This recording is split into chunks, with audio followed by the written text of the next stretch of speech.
Also, I had completed my arguments. You just had to respond basically. You wanted 10 minutes, yes. So far as we have filed intervening applications, my lords. That's only two submissions, short submissions, my lords, that we have been working from almost 2000 as guest lecturers. My lords, we do understand the predicament that the state is facing regarding the UGC regulations. I would only submit this, my lords, with the current state, till they have the regular recruitment, my lords, process. At least, my lords, we have to only obtain either write an exam, my lords, that is the NET or the SCT exams. Lords, at least about a year and a half, if we get time, because most of us are almost in 50, 55, 56, some of us. We are about 150 intervening applicants who have been working as guest lecturers from, my lords, 2000, almost 20, 25 years we have worked. So all that we say is, my lords, at least till they have the regular recruitment, till about 27th January, there are 2 exams in a year, I am told, we are informed. The SET exams and the NET exams. At least give us an opportunity so that we will at least make our attempts to take up those exams, and then the single judge has anyway held that we are entitled for the marks, for the experience. That will come to our aid. With this exam, my lords, we might qualify. That's our...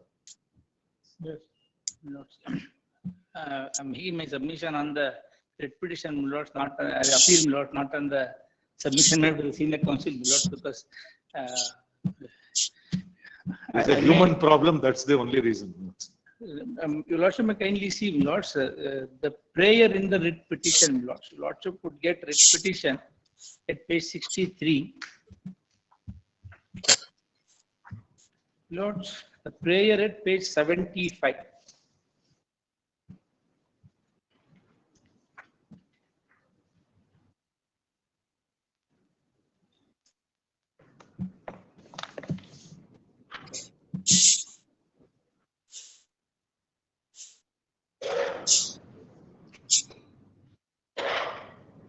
Lordship got it? Yes. Yes. Issue a writ in the nature of certiorari in the bottom, Lords, to quash the impugn notification dated 24/8/23 Annexure J, insofar as selection of PG graduates only without insisting of NET/SLET PhD, which is contrary to UGC regulations and guidelines, and directing the respondent number 2 to redo the entire first round of counseling, which shows, Lords. But since by the time this order was passed, Lords, that stage was passed. That academic year was also passed, Lords. The prayer is to stick to the UGC regulations and guidelines and not to prescribe, Lords, any qualification or not to derail or deviate from the UGC regulations. Because what did the state government do, Lords? Your Lordship, I kindly turn to Annexure J. The typed copy is at page 128. Yes.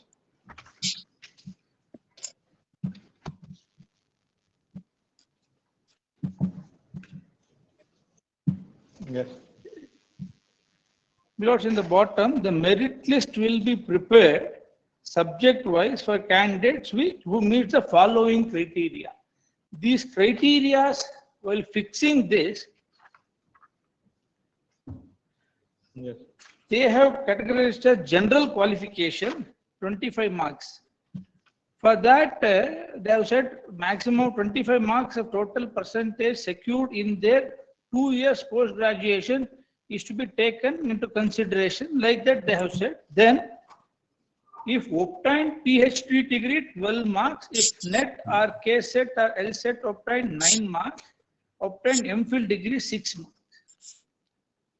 Yes. In fact, my lords, as per UGC regulations, all these cumulatively is the required qualification.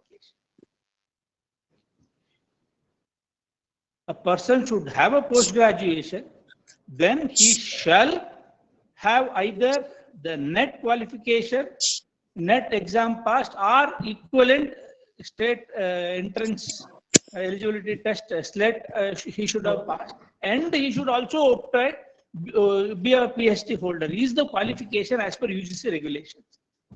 What they have done, they have split it. And my lords, what they have done, they have given time for having additional in the previous round of litigation. My lords, what had happened, lordship could also get that judgment, which is also part of the writ petition, my lords. At page 202. Yes. Very same issue was considered.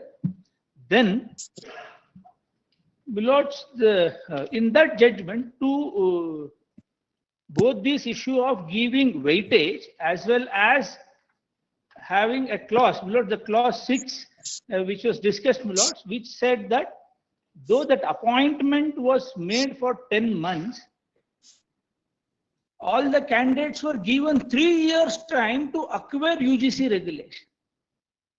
The appointment itself was for 10 months. So that's why it was challenged, and it was, my lords, at page 206, your lordship would get the observation where the court, learned single judge in the previous judgment had discussed. Yes. Para 4, my lords, I'll read. However, on the question whether the state government could appoint any person as a guest lecturer without the UGC prescribed qualification, granting time to acquire such qualification within a period of 3 years, and with the stipulation that if such qualification is not acquired within 3 years, there would be no further appointment as guest lecturer. Mr. So-and-so, the Council for UGC, relying upon the regulation 13 of the UGC regulation for minimum qualification for appointment of teachers and other 2018 regulation, my lords, submits that this regulation is categorically that even for appointment of guest lecturers, the minimum educational qualifications prescribed by the UGC must be insisted upon. Regulation 13 is extracted, my lords. I'll not read that, my lords, because it clearly says that two things it says. One is only 10% of the staff could be appointed through this mode, and they should also have the same qualification which is prescribed for appointing an assistant professor on a regular mode. Then, my lords, para 5, Mr. So-and-so, the learned principal government advocate, cannot dispute that the UGC regulation prevails, and he points out that clause is not part of the subsequent circular dated so-and-so. In the light of this submission and the submissions of Mr. So-and-so, this court must observe that state must consider continuance of the clause lest the impugned clause 6 is cited without application of mind to the prevailing circumstances to accommodate those who do not possess minimum qualification as guest lecturer in terms of UGC regulation. The petitioner's grievance was on weightage. I will not go on that, because that is not an issue here. So this issue regarding even the guest lecturers, so-called guest lecturers, must possess the required qualifications prescribed by UGC is no longer restricted. This order is final. This is not challenged. In fact, state has followed this. But though the state has understood it properly, which is forthcoming in their subsequent deliberations, but they try to forego that and read it in a different way and caused the very same confusion. They did not modify the very same qualifications they prescribed in the subsequent notification. There, as I said, my lords, having a post-graduation in the respective degree in the respective stream with NET or SLET, with PhD, all these together are the minimum qualification for appointment of any person as assistant professor as per UGC regulation. If I may pass on the entire, because the UGC regulation is there in the writ petition on bits and fees, hence I thought if the court may permit, I will pass on the entire copy of the regulation, my lords.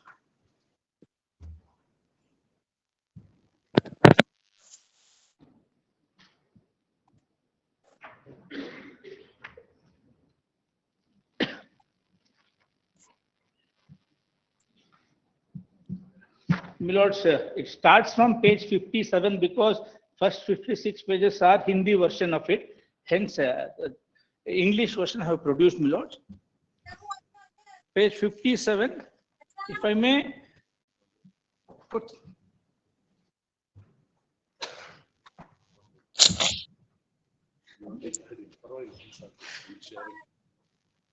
If I may, Lord's page 59, Lordship.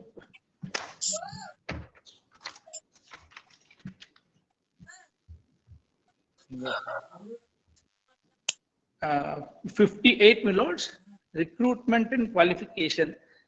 3, regulation 3, it starts. Yes. 3.2, my lords, it says the minimum qualification required for the post of assistant professor, associate professor, professor, senior professor, principal, assistant librarian, deputy librarian, librarian, assistant director of physical education and sports, deputy director and physical education sports, and director of physical education and sport shall be specified by the UGC in these regulations. Then the national eligibility 3.3 Roman 1, my lords, the national eligibility test or an accredited test, state level eligibility test shall remain minimum eligibility for appointment of assistant professor and equivalent position wherever provided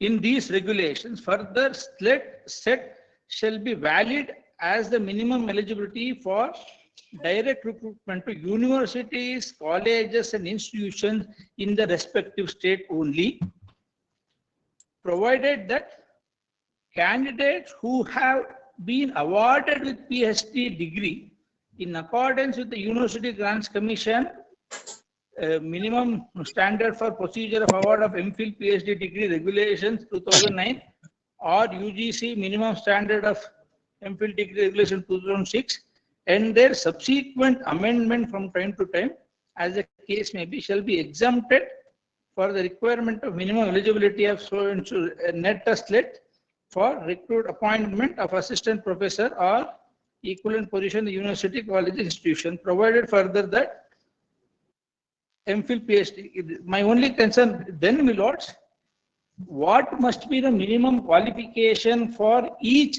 post or in each stream, my lords? It is there in the 4th regulation. A 4th regulation would specifically state in each stream what should be the qualification for assistant professor, associate professor, like this it is. In any stream, my lord, for the sake of assistant professor, post-graduation in that particular stream, then net slate and PhD are qualification. Now, my lords, even in this impugned judgment, the state has now the only ground that was canvassed by the state is that unavailability of the candidate. I would rather submit it is a subsequent development in the statement now made, my lords, but it was not the stand of the government before the learned Singh. Secondly, my lords, if lordship sees when UG, the Apex Court also time and again held, my lords, and they are, even the state is not disputing that UGC, the academic qualifications or qualifications prescribed by UGC are mandatory, my lords. They are now trying to find out an excuse. My only concern is that, my lords, even now, their submission is that now they have at least given a statistics according to which, my lords, only in 3-4 subjects they don't have qualified teachers. Their basis is that last time the statistics says, first column, it has the post for which last time appointment was last academic year, guest faculties were appointed, not the post vacant this time. And then, my lords, among the persons applied, so many have qualifications, so many do not have qualifications, what they are saying. But that is not exhaustive, because if they make appointment, my lords, based on only now, and then if they call for, there is still chance that qualified people may apply. So among those who have applied now is the only basis for them to say that they are not finding people.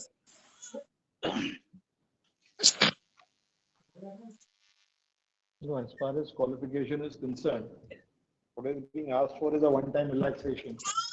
That also, my lords, even for the sake of argument, if it is taken, my lord, even they have done the 3 years relaxation they have given. No, we give this 1 year, 1 day, 1 year's relaxation. No, my submission is this. Yes, my lords, now they have asked for. Very same people, admittedly, as submitted by the Learner Senior Council, are teaching since last almost 2 decades. And even if, that's why, my lords, the first judgment I read. No. Now, whatever be the, if they want another 1 year relaxation, Yes, my lords. that is 2 exams or the next exam, 1 exam more, where they can sit and. My humble submission, my lords, UGC may not have the authority to give such exemption. Because we can only lay down or put forth, my lords, our stand, and Assuming that we accept the stand that this is a minimal qualification, they can't, this is not something that can be derogated from. yes, the worry, But was there a one time for want of. the worry is this, my lords. After a long time, this matter has come up, and the learner single judge has had that you cannot and you shall not appoint anybody without qualification, because it's a matter of students' interest.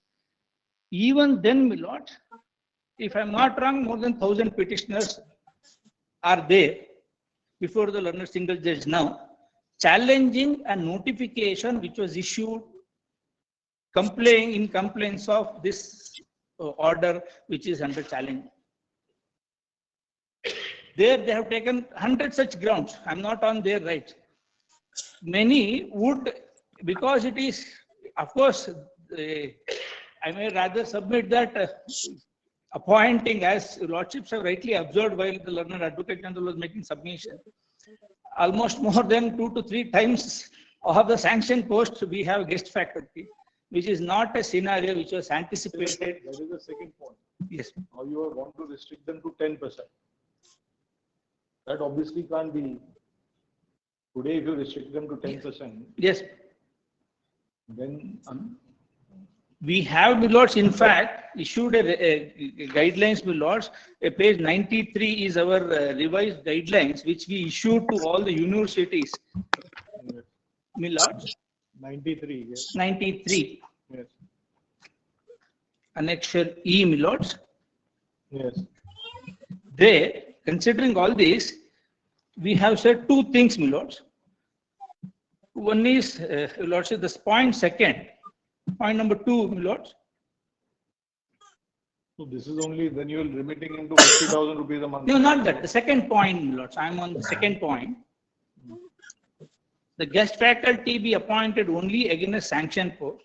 However, for the universities where the sanctioned posts are not adequate as per the teaching working load, the number of guest faculties to be appointed can be to 20% over and above the sanction. This is considering the practical difficulties, my lords, universities would No, but even that, if the statistics are accepted, When we're talking about 6,000-7,000 is sanctioned. Yes, Lords. Our concern is why government, when knowing that there are so many students and the teachers are not in adequate number, But some time will have to be given to them. You that's don't- that's you why don't- this arrangement is there. You don't give them time to conform to it. It's not that they will be able to do it within 3-4 months. They still require some time to get. UGC as a body, my lords, would not interfere in the service matters, my lords. That's why, my lords, though this is, they are already in excess, my lords, because state has its own Article 208 would also come to their rescue, and the Honorable Apex Court in several matters, including Jagdish Prasad Sharma's matter, my lords, has held that service conditions are concerned, state may have to adopt our regulation. Otherwise, if they deviate from it, because they have a better say, because it also involves financial aspect. So UGC would not impose anything on them. But our only concern is that even on that issue, my lords, whether we like it or not, there are more people than required, and they are appointing more number of teachers, guest faculties than what could be imagined or prescribed under UGC regulations. I am not on that, but on qualification, my lord, at least somebody somewhere has to put their foot down and say that this cannot be accepted. Otherwise, my lords, it should jeopardize the interest. Very same teachers, those who now sought for 1 year's extension, were given 3 years extension. Even the state has given them extension. That extension got over by 1st of January 2025. After the first judgment, understanding that judgment in a different way, they have extended it. After that, they have issued notification where they have said that UGC regulations are mandatory. That's why all these challenges. Only such a relaxation should not keep their doors open for subsequent challenge and continue the status quo, is what my worry and concern. Otherwise, my lords, I may not be in a position to make any more submission on that. As UGC, as a council for UGC, or UGC cannot give such concession. But if lordships take a view, that's a different, my lords. But that only caution that may have to be considered is that such exemptions are used as a tool to keep the status quo continuing, and this would become a lobby, my lords. Now 10,000 people is a big number. Every year they have to renew, every year they have to apply. They have some mechanism, they are coming back again and again. Now when they have been shaken on the qualification, my lords, this has also been stalled. If I'm correct, my lords, I think more than 1,000, 2,000 petitioners are already there before the learner single judge. Some have even sought a review of this by challenging the same by a separate order also. So this, somewhere it should end, my lords. That is the only submission. Yes. And one more submission, my lords.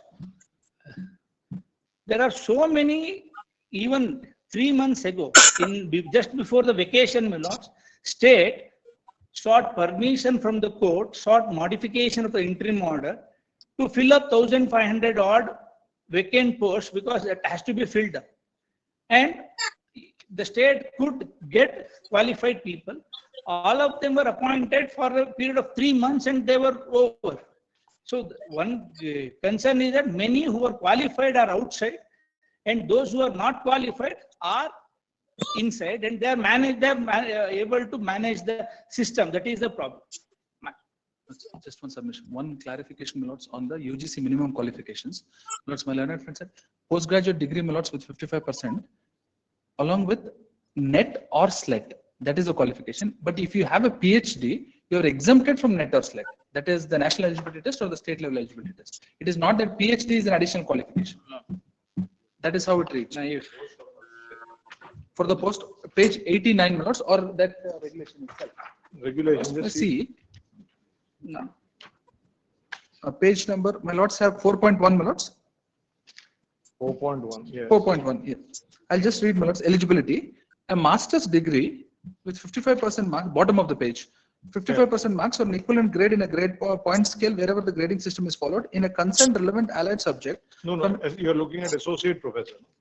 Assistant, my lords. Assistant is lecturer, my lords. All right. Assistant professor and lecturer is the same nomenclature. Master's degree. Master's degree, next page, my lords.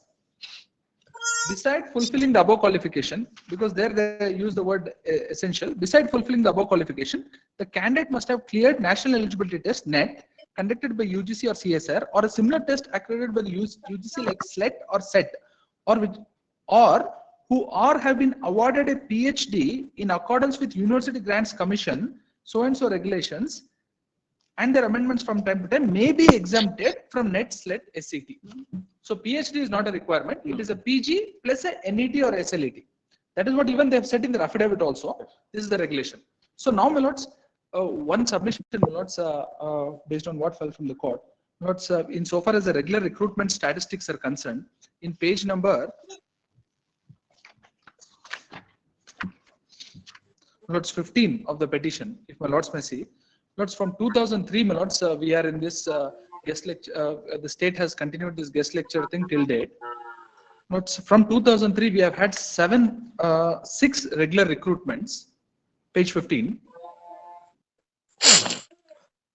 Yes. See, bottom of the page, my lords. From 2003, my lords, we have had 6 regular recruitments. The last of the recruitments, the next page, my lords, 2021, we had, my lords, advertised 1,242 posts.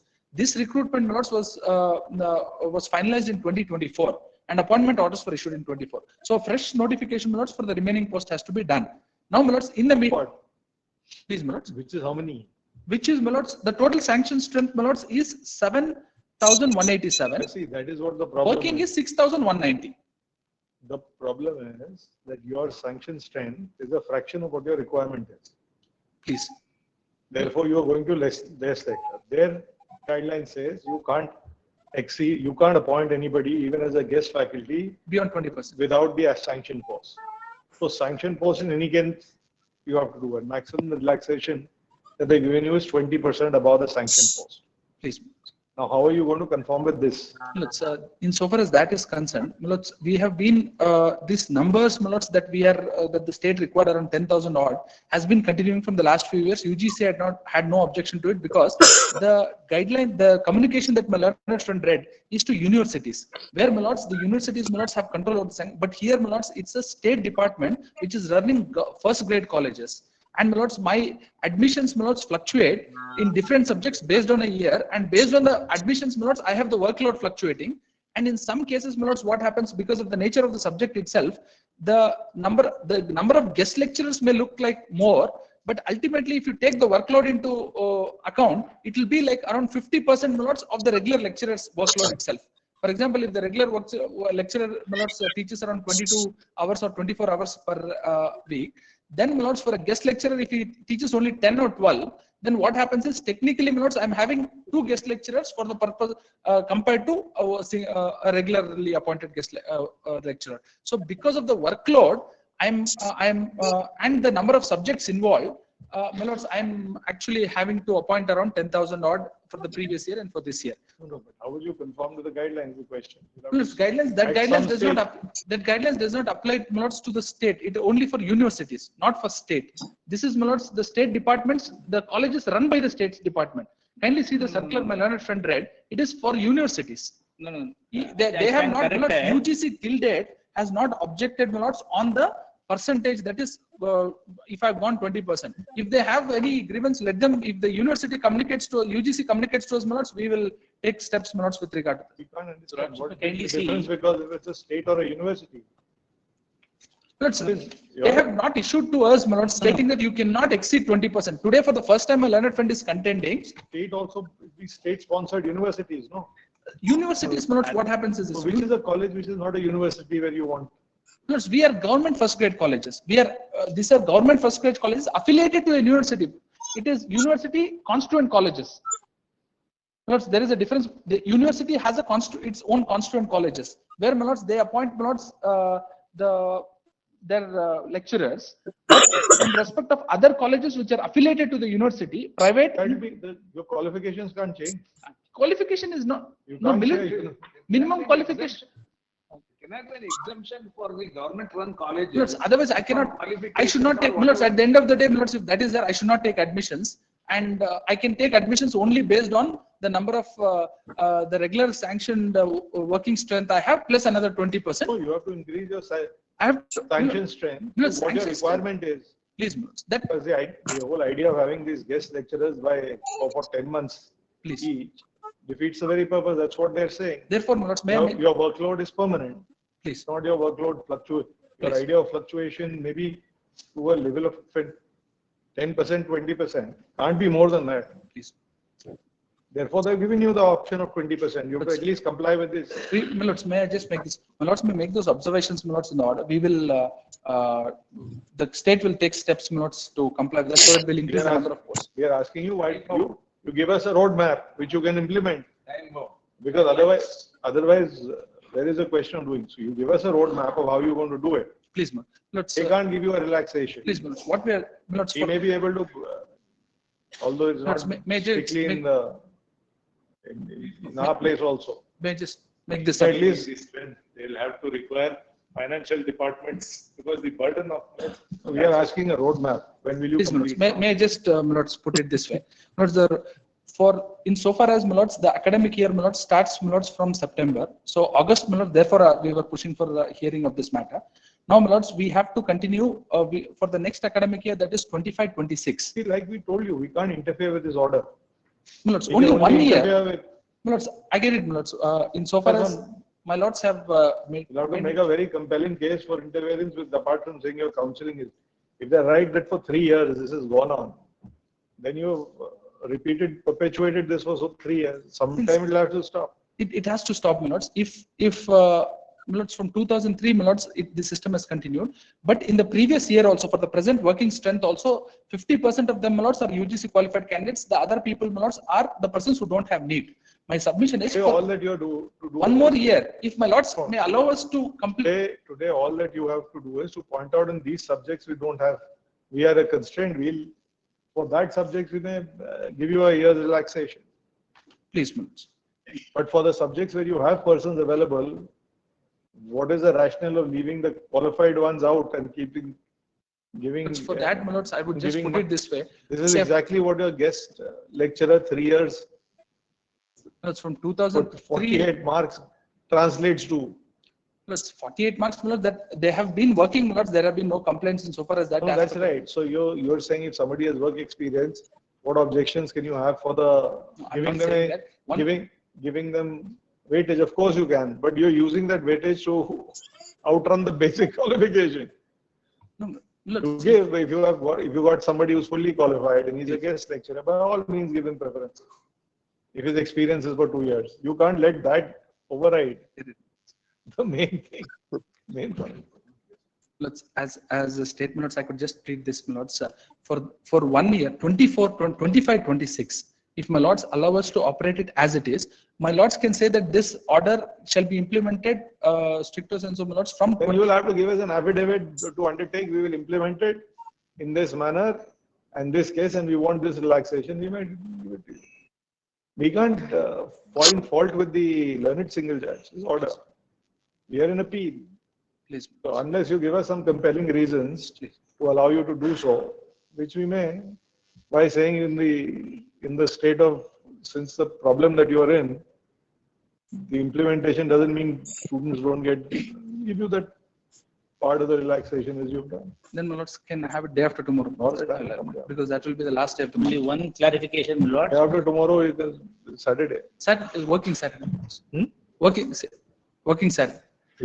Sitting there, my lords. Subject to my lords. Monday. The bench will not be sitting on Saturday. Please, then on Monday, my lords. Monday. Monday. Only one submission, my lord. Only one clarification, my lord. That guidelines I read is a relaxation given from 10% to 20%. Otherwise, regulation 10%. Regulation says only 10%. They are bound by that. Come out with, ultimately Yes. the state has to also continue with that. They make it permanent, my lord. The financial burden we have paid less than the other. Right, they are paid. Even the recruitment. It is as good as your pay to a regular employee, but it has not been paid. That will not press for the movement forwards. At least we get some time so that we. No, but the question is, if he's right that you got 3 years and you still not qualified, Problem. which only means that either you can't qualify. My learned friend pointed out UGC. Nobody was pressing, so everyone was going around this. If something comes on a right, that's why we are saying some of us millards are 56. To write an exam itself is a difficult task at that age. Why it should be easy if you're in academia. I understand, but then millards. It may be difficult if you're in some applied art where you are actually working what you have learned, and so therefore the ages since you've given your exam is over. Academia is never in. People in academia have no problem writing exams. That's why otherwise, because what happens if you've gone out and the recruitment also has a cutoff age. Though the learned single judge says cutoff age should not be applied to us. Because millards, otherwise in our 50s, nobody will get a job at that stage. And if cutoff age is prescribed for recruitment, then all of us will immediately get out of 50s and above, most of us. See, the we problem you run is That I think they have given. it's age relaxation will be provided not to a certain extent, but it is not that recruitments have not happened. Recruitments have happened, maybe they have applied, not qualified. you Because tell us a roadmap of what is Please. minuscule. You can at least put it. Recruitment is minuscule, How this? small number. Very small. 1,000 millards. Last recruitment was 1,200 odd. 1,242. The regulation itself puts a exemption. Wherever the exam is not conducted by the state government, we should not be insisted upon. That No, is no. the regulation says. The UGC regulation. Not at all. No, no, UGC regulation doesn't say so. There are certain subjects on which nets are not conducted. In those subjects, it is exempt. That's what it Kindly says. have a look at the UGC regulation. I'll point out. Look at 2018. This is why Millet we have been continuing.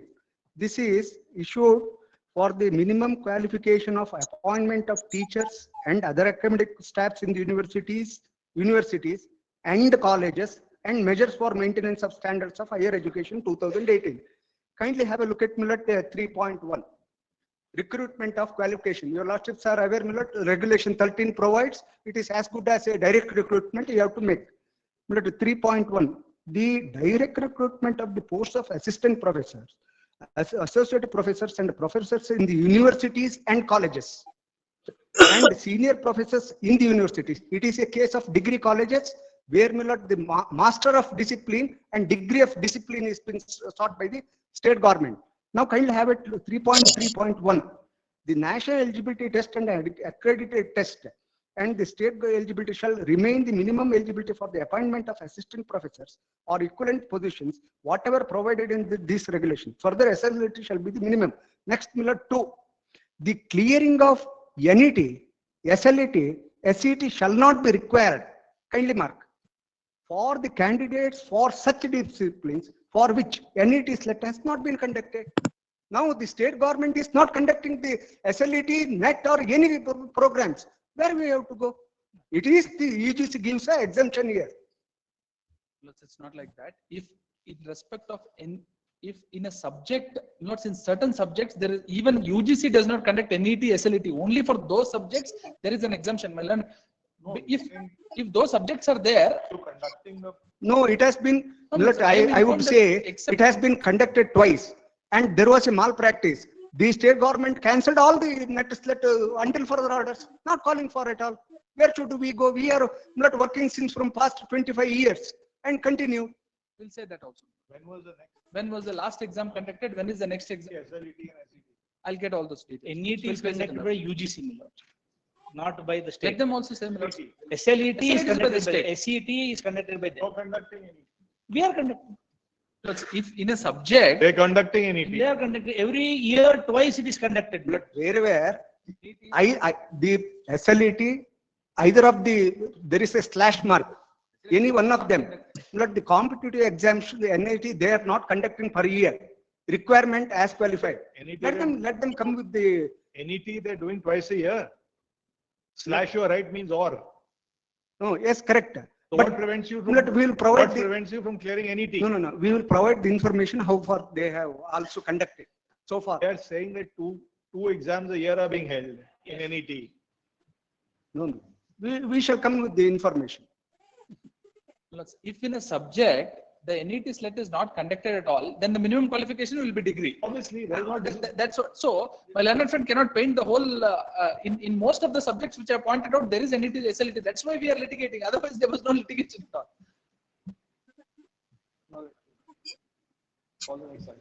Monday, we'll let him give an affidavit, roadmap at least. Please, Manoj, we'll do that. I'll do that. Number 88. 2:30. Yes, Monday, your lordship will take it at yes, 2:30. Monday we'll take it. 2:30. 2:30. Or can we request for 3:30 itself? Let's 3:30. 3:30. 330. Yes, grateful.